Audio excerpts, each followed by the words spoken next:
Hey, I had a question from the chat that might be interesting, and that is about China. And I also had a question from someone before that about exactly the same subject. Like, there's this sort of story that China was exporting deflation for the longest time, right? So the idea being there was this massive labor force that wasn't working, coming into sort of the global workforce, and that drove down wages everywhere when production moved to China. But now I think there are some signs that the situation is shifting there, in the sense that wages are rising in China. Might that actually sort of contribute to global inflation, going up again? What do you think of that?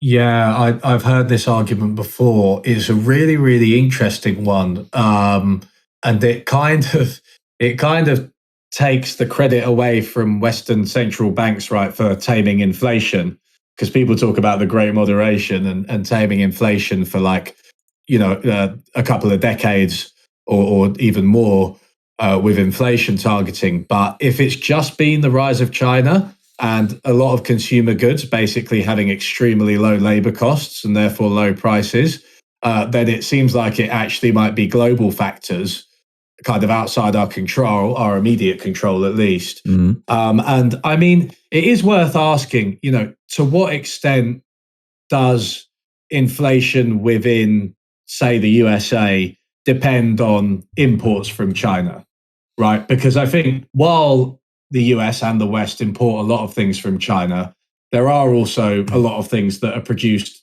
either in other countries or at home.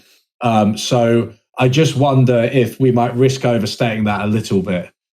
I'm not sure what you think of that. Yeah, so it also gets me thinking, like, if that's true, I think it is a plausible story that wages are now rising in China. China has, to a certain extent, caught up. And that might put some more inflationary pressure on. But I'm wondering, like, the way that global sort of commerce works, doesn't that then just give an opening to other countries? I mean, there's still billions of people living below, I'm not sure if they're living below the poverty line, but at least being very poor with very low wages. So that could be that a new China will rise, and then boom, we again have this deflationary trend coming from the new China, so to say. Yeah, possibly. I mean, I guess it depends on how big these countries are. Obviously, China was, a massive source of deflationary pressure because of its size, and I guess how willing and able these countries are to kind of, produce those same goods. I mean, I don't know.